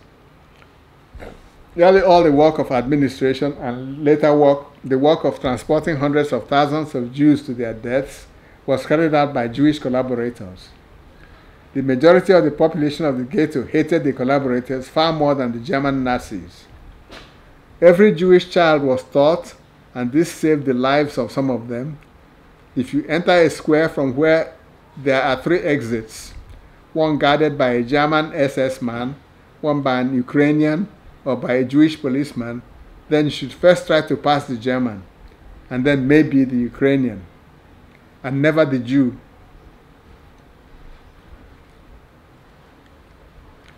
Here is the story of one Jewish collaborator.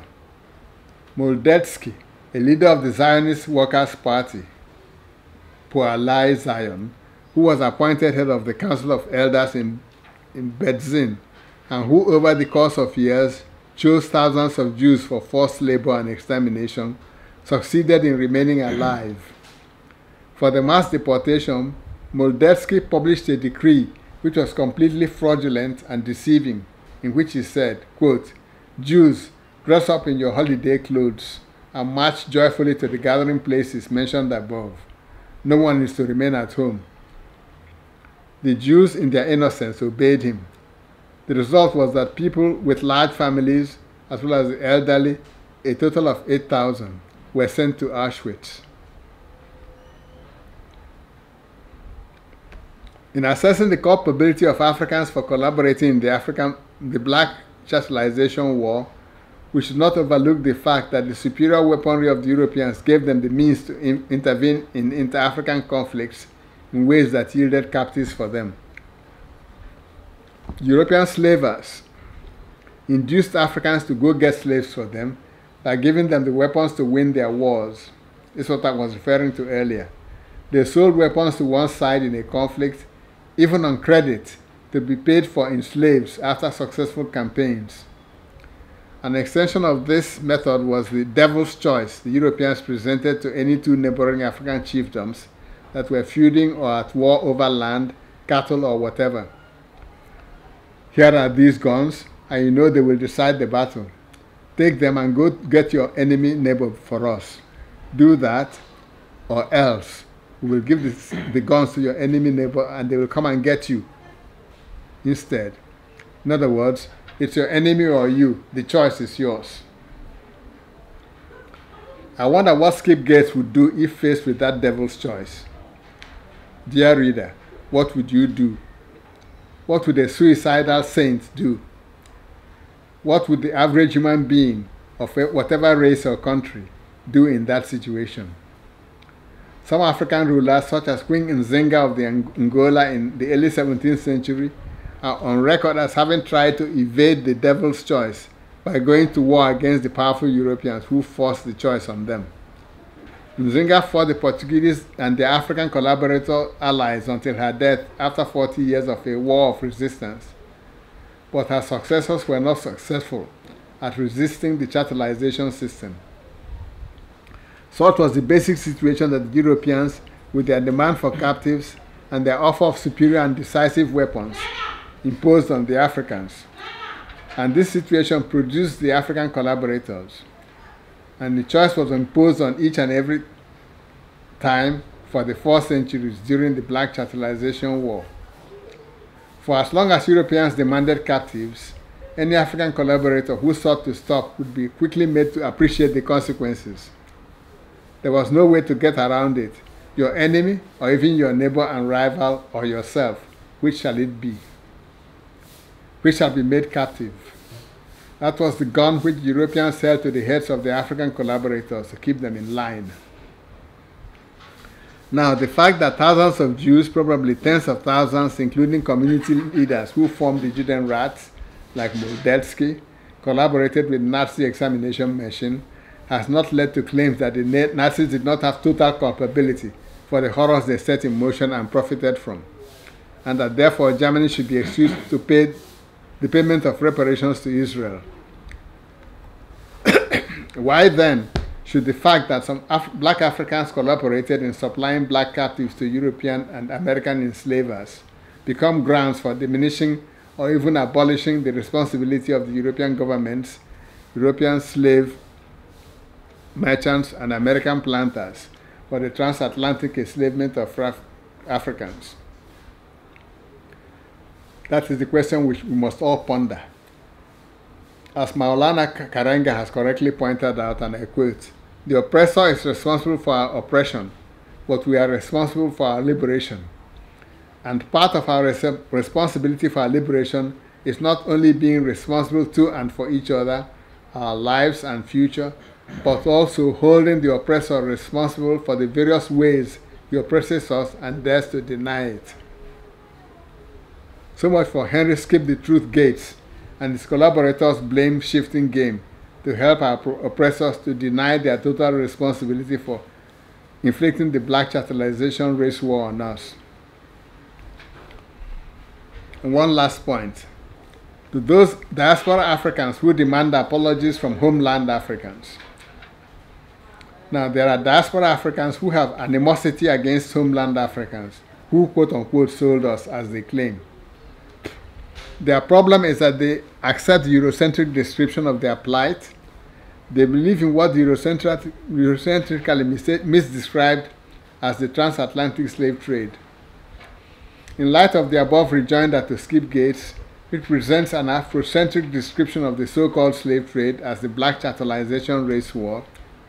This animosity and demand for apology needs to be reconsidered. Both the alleged sellers and the alleged sold were victims in various degrees of the white aggressors. In the event of an enemy attack on a village, does the victim whose house was burnt down but who survived owe an apology to his brother who was captured and carried off into captivity as a prisoner of war? But more pertinently, it's on record that the slave-buying ships sometimes lured their collaborators on board and abducted them when they came to deliver the captives on board. They were detained and also carried off to the Americas for enslavement, along with those they brought on board. Any diaspora African who wants an apology from those of us who survived in the homeland would have to first justify the charge that our ancestors sold his ancestors. He would first have shown that none of his transported ancestors was a kidnapped collaborator. The difference between us is simply that we were victims in different degrees. We should build solidarity among ourselves and not succumb to the divisive tactics of the enemy, who would like nothing better than to sow discord between their transported and untransported victims. I think with that, we can have the second section of question and answers. All right. Anyone online or there at the Lion House with any questions?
Well, the lessons are many, but let me just mention the one that comes out of this presentation. The first lesson we should bear in mind is that the claim that those in the homeland sold those in diaspora is from this presentation is part of mischief making by the enslavers who ran the system. We should dismiss that for what it is, which is deliberate divisive propaganda to keep us animosity between the diaspora and the homeland Africans. So that's the first lesson I would point to.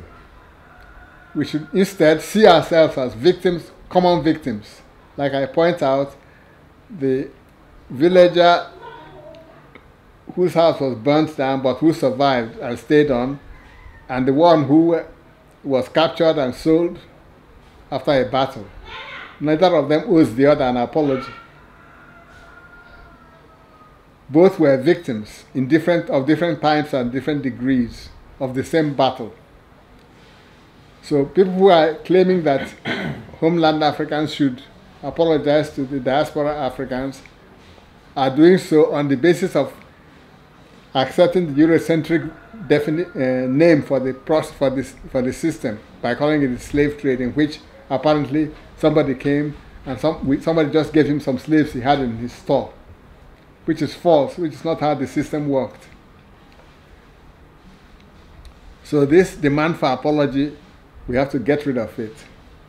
We are both victims of different types, and we should begin to collaborate among ourselves to find ways to end our common victimage. That is the third lesson we should learn from it.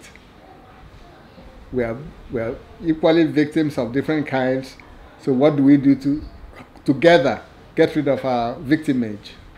So these were the three I would say immediately come from this presentation. There are others which we'll discuss somewhere else at another point during the course. Like one of the most serious things that happened to black people, whether during the chattelization war or during the so-called colonialism, for which we have a different rectified term, is that we were all driven crazy. We were made crazy by the terrorism and torture, whether it was in plantations in Georgia or in Haiti or in the Congo or wherever on the African coast. And we have not recovered from the problem that terrorism inflicts on people. In the course, we'll discuss the issue of the consequences of that terrorization. And I have another paper in which I discuss what people like Marcus Garvey, Malcolm X, their description of those of us who emerged from the Maafa. Garvey said we have a peculiar mentality. Malcolm X said that there's no black person, no matter who he is, who has not suffered damage from the European through that whole process. And that damage is something that Amos Wilson catalogs the psychological impact of all that terrorism. And all I can say in summary here is that Fanon did a tremendous job of showing what terrorism did to Algerians in 7 years of war. Now, can you imagine what happened to us in 4 centuries or 5 centuries of terrorism under the slaving system and under colonialism? So it's not surprising that we don't behave as we would have behaved if we did not undergo that experience. And part of our duty is to address that question and solve it. And the only black leader who has addressed that question was Marcus Garvey, because one of his whole mission was to cure us of our peculiar mentality. All that is UNIA demonstration of marching, flags, anthem, etc., was a dramatization of the possibility. And one of its results was to cure people of their inferiority complex. And it was that curing of the inferiority complex that made it possible for all our independence movement leaders to go forward and challenge the Europeans. So the other lesson, which we are not going to discuss at this point, but inside the course itself, is to understand what psychological consequences were of the Maafa on both sides of the Atlantic. And when we go through that list, you'll find that the same kind of behavior is manifested in the diaspora as on the African side. So if we think we are superior to the other, we are not, because we are suffering from the same malady as a result of this experience. And our job should be to get together and figure out how to cure that malady. I think I'll stop with just these examples. The 3 from this lecture, and the issue of our psychological condition after we emerged from the Maafa in the 1940s. And these are things that challenge all of us to come together and solve them. Any other question?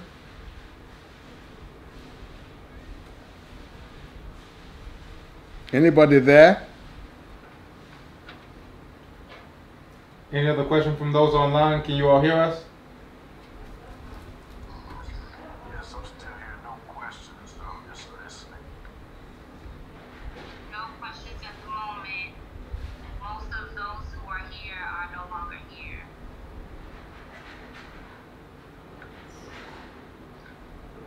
I wanted to ask, I wanted to know, Chinweizu, in your opinion, are there unique experiences that Africans in the diaspora and Africans on the continent as a result of this war, for example, colonialism there and experience here, even if it's coming from the Caribbean and the United States, are there unique lessons that we I'm not hearing well. bring to the table based upon our experience? You talked about Marcus Garvey and Malcolm X, and we know people from the continent, the Sankara, Sankara, Lumumba,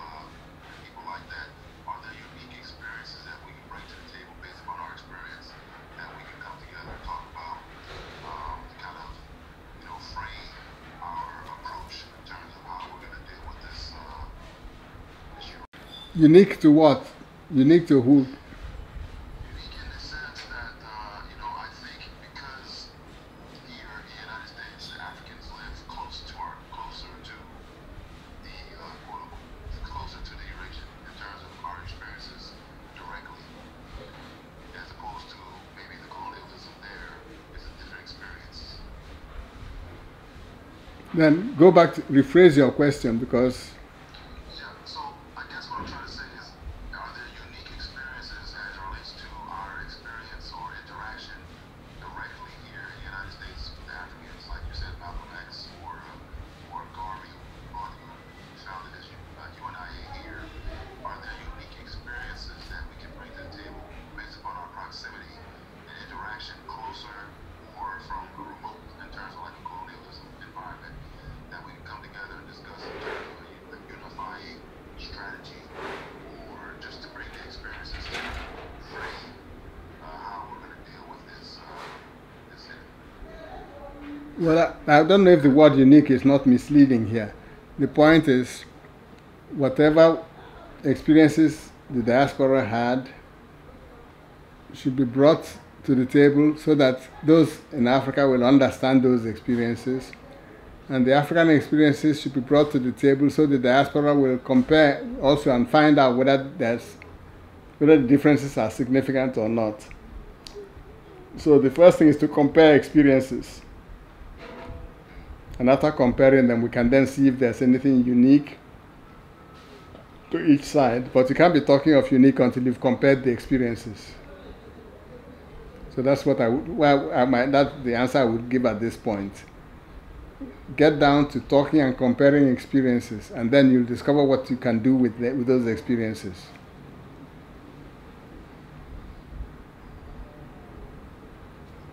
Did that answer the question? Are you okay?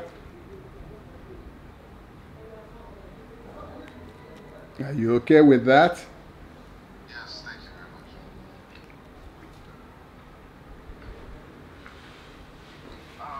This is out there quite cool. I remember, it was something I read, article, notes, I can't remember who wrote it, but it was talking about and I thought about it just listening. It's a term you use pertaining to Nigeria. Can it be louder? Not. I can't, regardless, I can't, what that's the term. But If you can speak louder into the microphone, it's hard to hear you. oh, okay, I'm thinking about the term regardless. I remember hearing that term in reference to Nigeria, and I'm just wondering, is that a worldwide? Is that worldwide? And is that I don't know, a method that the enemy uses throughout the world to put us in a certain situation, to keep us, in a certain state? No. Lugard was the guy who conquered Nigeria for the British. It was a local matter. He conquered Nigeria and he conquered Uganda. Those were the two places he worked for the British colonial enterprise. It's not that what he did cannot be generalized. All the colonial conquerors did similar things. He's famous for what he called the dual mandate. And indirect rule, the doctrine of indirect rule. Could you explain that term to me? I'll probably have to look it up, but I just thought about that. Well, the point about indirect rule is that the British did not have enough personnel to run their administration. So rather than run the administration directly, they got local chiefs through whom they ruled. So that if the local chiefs are running the place, you can have one British officer, political officer, controlling 10 or 15 of these chiefs. It was a way to save on funds and on personnel. And they have tried it in Nigeria, they tried it in Uganda, And basically they tried it everywhere. The French had their own version of it, where they prop up the traditional rulers and use them to enforce French policy. So even though the term was made popular in the case of Nigeria by Lugard, it basically means indirect rule, where the colonizer uses local agents, usually chiefs and prominent notables, to be his deputies and telling them what to do, and they effect it with their old traditional apparatus, which allows them not to, instead of having 100 Englishmen running a province, they have one Englishman and have 100 chiefs running fragments of that province. That's what the issue is about, or the name. Okay, so that's a method, and that's something that they use. It's it's something that they use that makes it easier, keeps them from having to commit a whole lot of military resources in different African regions throughout the world. Yeah, they reduce the number of administrators they have to, of British administrators that they need to run a country. Or in the case of the French, to run French administrators. It's nothing new, it's an old trick of empires. You may remember Herod from your Bible. Herod was one of those Jews that the Romans used to run Judea after they conquered it. So they kept the Sanhedrin, they kept the Pharisees and all the Jewish apparatus of rule, but had Herod head it and run it for them. So it's the British or the French modern version of what the Romans practiced in Judea. Get a local prominent person and make him run the place for you. Does that clarify the term? Yes. So is that? I'm trying to think of how I can phrase the question. The leadership throughout the world, as far as Africa is concerned, is that indictment on the leadership, or what leaders on the continent and other places are victims of that, I guess, or have been placed there by the colonial. Well, I'm not sure I get what you are driving at, but all I can tell you is basically you want to rule a people through their own traditional rulers. So you prop them up, but make them subservient to you. Whereas in the past they would be controlled by their own people, now they are controlled by you. You give them an appointment, give them a staff of office, and give them a warrant that allows them to rule. You support them with a few troops and a few administrators, instead of having more troops and more administrators from the colonizing country. And the easiest thing, that's why I use the Herod example for you. Go and read up on your Bible about Herod and in your encyclopedias about Herod and his role in governing Judea. And you'll understand what Lugard's indirect rule system amounts to.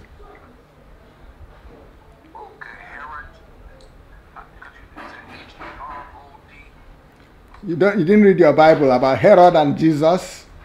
Oh, okay. I have to go to the library. Okay. All right. All right. What did I say? Thank you. All right, any other questions from those online?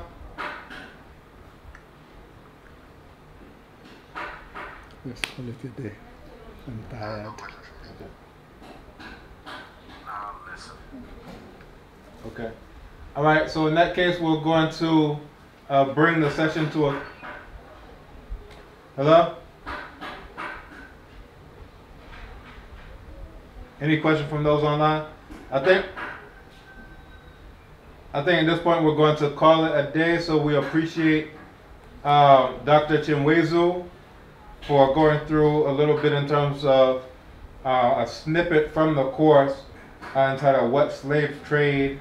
A reply to Henry Louis Skip the Truth Gates.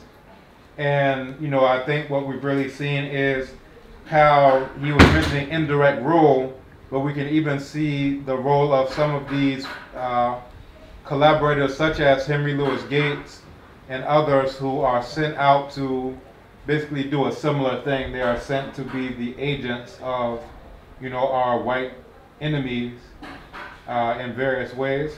So I think, you know, some of these points came out, and one of the things that comes up is that the history is not something disconnected from what's going on today, that we can see a little bit of these past situations in the situations that we encounter today. If everybody online can give Chinweizu a round of applause.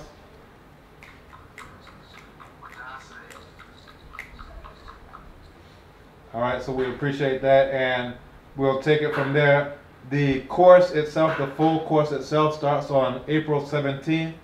So if you found this to be valuable, then please share this with other Africans so that they can get a little bit of this deep, blacktastic, and black powerful information.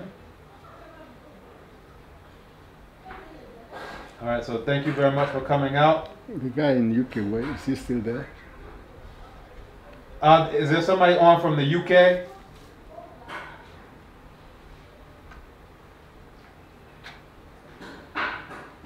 Is there somebody? Real quick, I wanted to ask, is that April 7th or April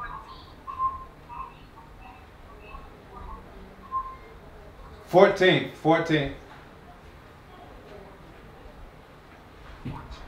Right. Actually, it's on the flyer, so if you check the flyer, it has the date. It's also on the events section of Abibitumi, and then in the shop where you can actually purchase the course.